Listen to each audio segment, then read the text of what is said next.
ओम नमः शिवाय। जय माता दी। दोस्तों, आज की वीडियो में बताऊंगा नवरात्रि के 9वें दिन ऐसे करें माँ सिद्धिदात्री की पूजा एवं पूजा विधि एवं उसकी कथा को जानेंगे। मेरे साथ वीडियो के अंत तक बने रहें।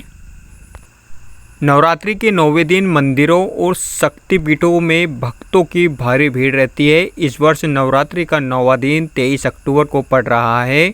नवरात्रि का प्रत्येक दिन भक्तों के लिए महत्वपूर्ण होता है, लेकिन 9वें दिन का विशेष महत्व है क्योंकि इस दिन से नवरात्रि पूजन का समापन होता है। इस दिन को महानवमी भी कहा जाता है। इस दिन माता सिद्धिदात्री की पूजा का विधान है। लोग इस अवसर पर पूरे दिन व्रत रखकर बड़े ही धूमधाम से मनाते हैं। इस दिन कन्या पूजन का भी विधान है। साथ ही हवन करके नवरात्रि व्रत का उद्यापन भी किया जाता है।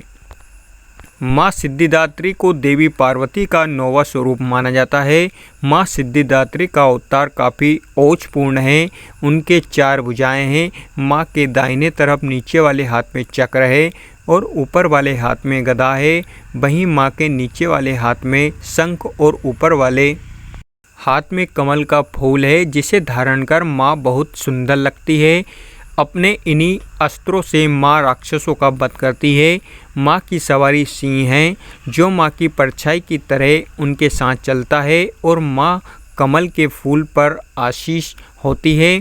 कहा जाता है कि इस दिन माँ सिद्धिदात्री का ध्यान और उपासना करने से माँ प्रसन्न होती है और भक्तों को सुख समृद्धि का सौभाग्य व आशीर्वाद प्रदान करती है। तो आइए जानते हैं कि शारदीय नवरात्रि के 9वें दिन माँ सिद्धिदात्री की पूजा कैसे करें। अब तक आपने चैनल को सब्सक्राइब नहीं किया हो तो सब्सक्राइब कर लीजिए और बेल आइकन के बटन को दबाना ना भूलें। चलिए वीडियो स्टार्ट करते हैं। माँ सिद्धिदात्री की पूजा विधि। माँ सिद्धिदात्री की पूजा नवरात्रि के अंतिम दिन होती है। इस दिन माँ को महानवमी के नाम से जाना जाता है।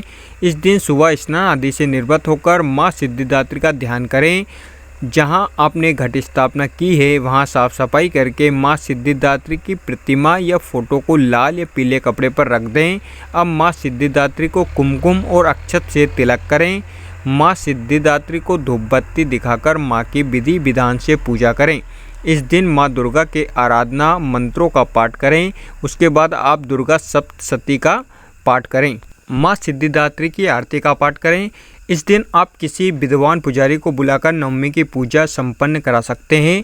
इस दिन आप 9 कन्याओं का पूजन कराकर नवरात्रि उद्यापन कर सकते हैं।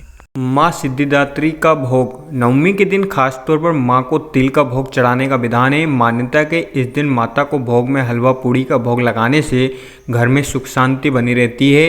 इस दिन माता को काले चने का भोग भी लगा सकते हैं। इसी का भोग को कन्याओं को भी खिलाना शुभ माना जाता है। माँ सिद्धिदात्री की कथा।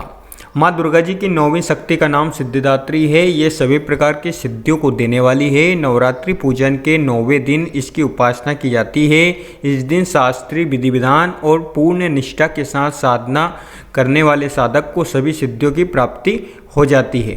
सृष्टि में कुछ भी उसके लिए अगम्य नहीं रह जाता। ब्रह्मांड पर पूरे विजय प्राप्त करने की सामर्थ्य उसमें आ जाती है। मार्कंड पुराण के अनुसार अणिमा, महिमा, गरिमा, लघिमा, प्राप्ति, प्राकाम्य, ईशित्व और वासित्व ये 8 सिद्धियां होती है कि श्री कृष्ण जन्म खंड में ये संख्या 18 बताई गई है।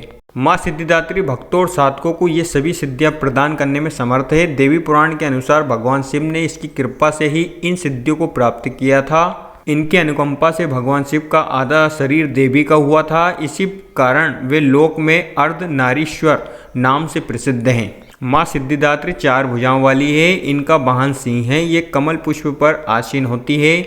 इनकी दाहिनी तरफ के नीचे वाले हाथ में कमल पुष्प है। प्रत्येक मनुष्य का यह कर्तव्य है कि माँ सिद्धिदात्री की कृपा प्राप्त करने का निरंतर प्रयत्न करें, उनकी आराधना की ओर अग्रसर हों। इनकी कृपा से अनंत दुख रूप संसार निवृत्त रहकर सारे दुखों का भोग करता हुआ वो मोक्ष को प्राप्त कर सकता है।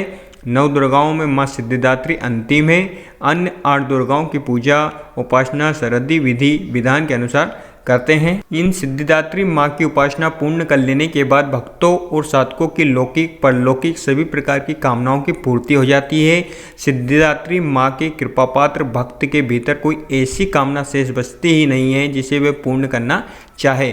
वे सभी सांसारिक इच्छाओं, आवश्यकताओं और स्पर्शाओं से ऊपर उठकर मानसिक रूप से माँ भगवती के दिव्य लोकों में विचरण करता हुआ उनकी कृपा रस पीयूष का निरंतर पान करता हुआ विषय भोग शून्य हो जाता है। माँ भगवती का परम सानिध्य ही उनका सर्वस्व हो जाता है।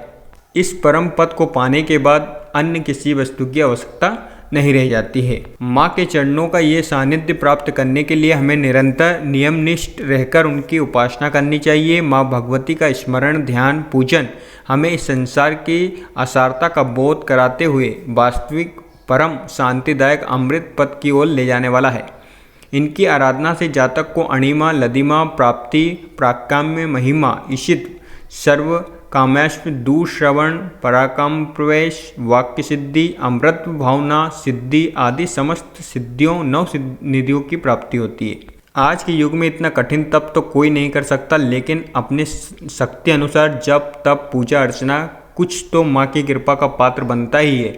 प्रत्येक सर्वधारण के लिए आराधना योग्य ये स्पष्ट है। माँ जगदम्बे की भक्ति पाने के लिए इसे कंष्टक नवरात्रि के नवमी के दिन जाप करना चाहिए। या देवी सर्वभूतेषु माँ सिद्धिदात्री रूपेण संस्थिता नमस्तस्यै नमस्तस्यै नमस्तस्यै नमो नमः। अगर आपको वीडियो अच्छी लगी हो तो like, share, comments and subscribe करना ना भूलें। Thank you so much, I love you.